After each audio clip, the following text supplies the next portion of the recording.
2:20 a.m. Well,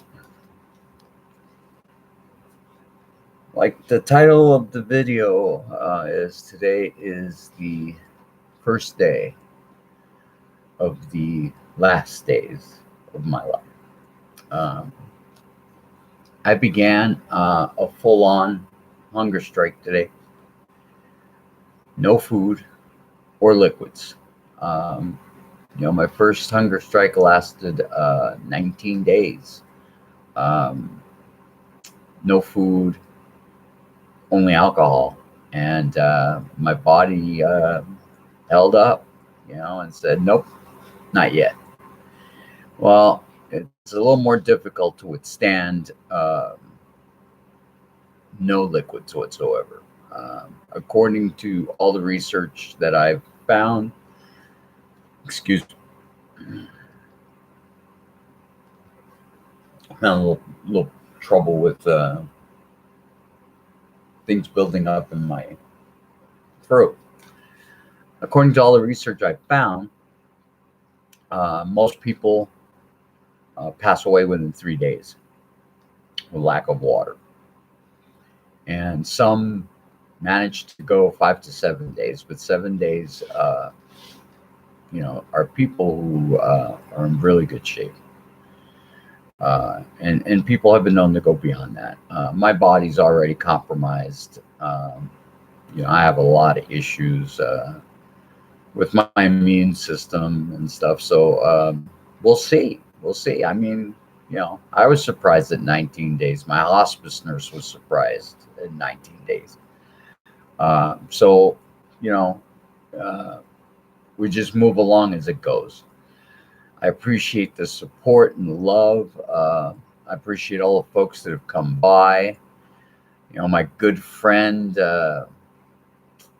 from Donardi's Pizza over by Gonzaga, Ciro, sent me my last meal. I had a New York style pie, and I'm telling you, folks, unless you've been to New York, you definitely have not had any New York pie in Spokane, Washington, until you have Ciro's Pizza.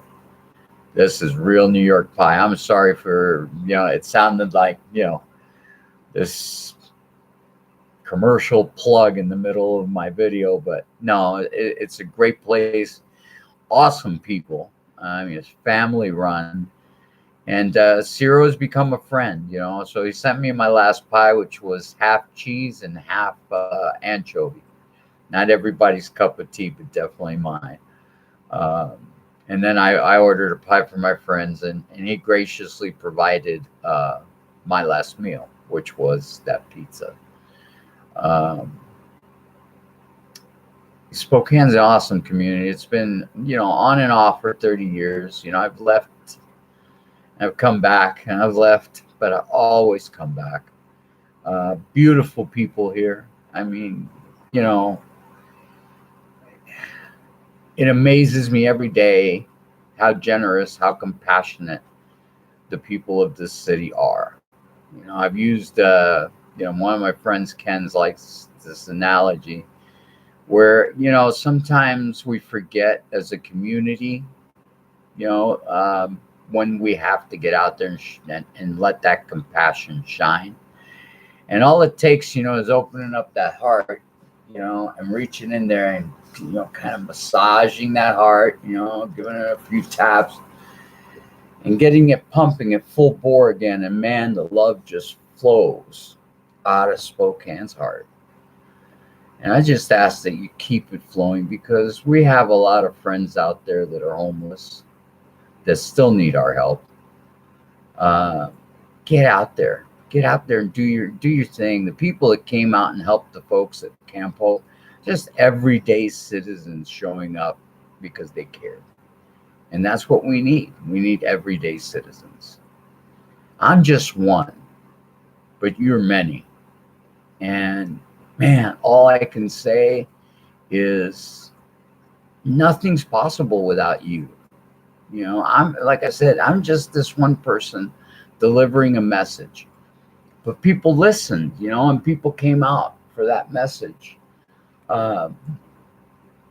And there's going to be many people that are just going to get out there and deliver the message, but you'll know which one the valid ones are. You'll know when they wake up your heart and they touch you. You'll know. And you'll also know which ones are invalid. You know, the ones that are based on hateful principles, the ones that are talking about locking people up, the ones that are talking about they just want a free ride. They don't want a free ride. They want a home. And a home, you know, what's a home? Think about it. What makes a home a home? Is it just the roof? That's a start.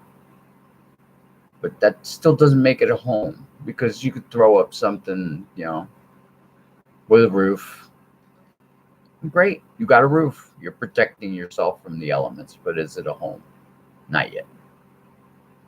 So you throw up some walls, you add some carpeting, maybe some hardwood floors. I don't know.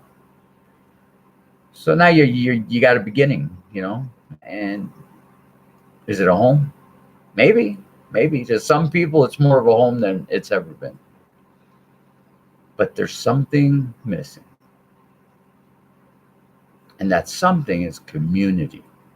That something is all the people around you accepting you for who you are, for a human being. You know, opening those hearts and accepting your friends that are a little bit less fortunate than you are. I mean, isn't that who we are as human beings? That's who we should be. There's many people out there that aren't. We know who they are. Come on. Is it that difficult to identify them? You know, I don't have to sit here and rip off names and, you know, tell you who the big screamers are out there. Well, I'm a screamer. I can't use that classification because I get out there and scream. But we know who's screaming the right message and we know who isn't. We're a smart electorate. We know what's going on out there. We need to stand together. We need to come together as a community because we can alleviate homelessness. We might even be able to eliminate homelessness at some point. But we can most certainly alleviate it.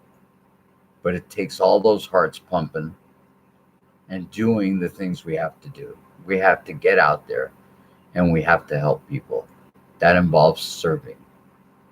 So I urge you to find a nonprofit out there that you can stand behind with whatever is available. I mean, you know, for some of us, finances might be difficult. So lend your body. You know, get out there and lend your body. Work, volunteer, serve people meals. Whatever it takes.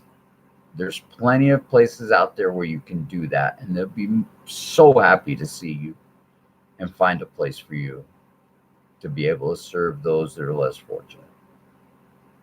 Or if you have the means, dig in your pocketbooks. They always need cash. Food's not free. They need to buy gas for the vehicles. You know, all those basic needs have to be met so they can meet the needs of those who need us the most. So, you know, I don't have to tell you the many things that you can do because you could figure those out. You're a smart bunch of people, Spokane. You always have been. You know what to do. You know how to help. Every time there's a disaster or some kind of event like the tsunamis, the tsunami really just sticks out for me because this city just came out and boom. I mean, it was amazing how much money this city raised. We need to do that for our own. We need to do that for the people we have in our community that are hurting. We need to get out there. We need to open up our pocketbooks like we did that one time, or many times we've done it for earthquakes. We've done it for many, many things. and get out there and do it for the people who live right here in our community. Remember, don't listen to the haters. God, there's plenty of haters out there, and they really spew that message and classify people into these are people who deserve, these are people who don't deserve. I mean, sounds a bit 1984-ish, doesn't it? Yeah, just a little bit. What do we do next? Do we put the tattoos on? Do we implant the little, radio tracker so we know where everybody is? Please. We're better than that. Spokane is better than that. As individuals, we are better than that.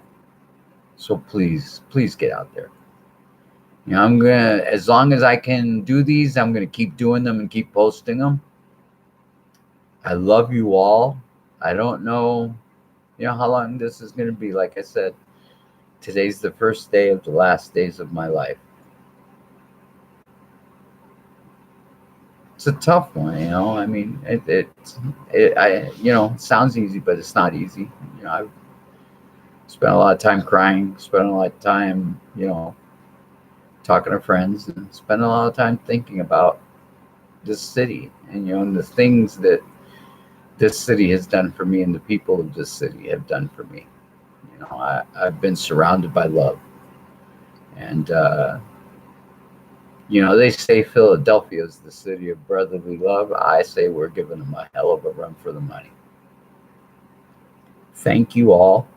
And till the next one, you guys have a great morning. It is morning. What is it? 2:12 in the morning, something like that. Have a great morning. Have a great day. But most of all, remember your friends out there. You can make life a little better for them. Thank you, Spokane. I love you.